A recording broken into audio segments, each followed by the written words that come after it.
Pas chassé, on change tous les 3 pas de côté. Ce ne sont encore que des enfants et pourtant ils s'entraînent déjà comme des grands. Comme tous les soirs après les cours, ces collégiens enchaînent les exercices physiques. L'objectif, améliorer leur cardio et développer leur explosivité. Il y a beaucoup de matchs, beaucoup de pression et sur des très courts... les matchs sont très courts, donc il faut tout le temps être présent, tout le temps être à 100%. Donc le fait d'être préparé à chaque moment pour rentrer dans le match, ça fait qu'ils sont préparés à réagir tout de suite, quoi. Allez, plus rapide. Vert. Une fois le muscle bien échauffé, place à la technique avec le maître d'armes. Une marche bien équilibrée, ok, et en équilibre. Les élèves répètent leur gamme, déplacement, posture, position du sabre. En escrime, la force pure n'est pas la qualité première. Il faut être agile et précis. Et on déclenche la fente. L'intérieur, terminé au flanc. Ça donnera, hop, hop, d'accord? Diriger les jeunes du Centre régional d'entraînement, de formation et de détection représente un nouveau défi pour celui qui, il y a encore quelques mois, était l'entraîneur de l'équipe nationale du Sénégal. Former des jeunes qui demain peuvent atteindre l'élite, ça me motive, ça me passionne. Donc c'est un peu ça surtout qui va pousser à venir. Eux, ils ont plein de trucs à apprendre, mais ils sont réceptifs, c'est le plus important. Serrez, serrez le poing, ouvrez la paume de main, soufflez, relâchez. Prenez conscience. Comme tout compétiteur, ces jeunes escrimeurs doivent aussi travailler leur mental.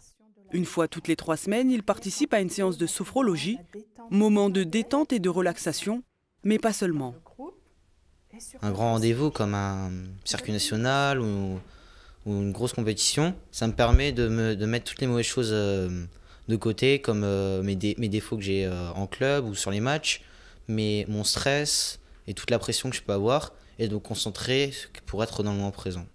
J'utilise souvent le souffle, la respiration avec le ventre, parce que ça me sert d'être moins stressé. Parmi les tireurs figurent les meilleurs espoirs français.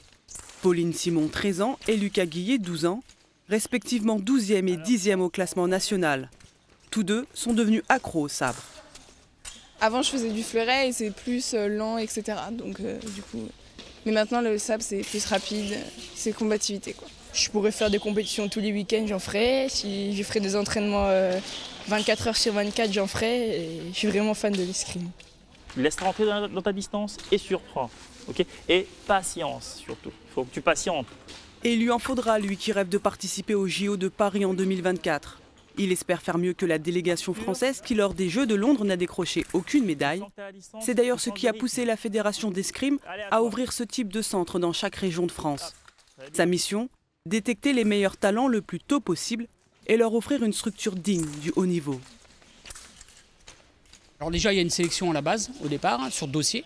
Après, sur le niveau du tireur, donc ils doivent remplir un dossier avec le palmarès de chacun. Et ensuite, ils ont beaucoup d'heures d'entraînement.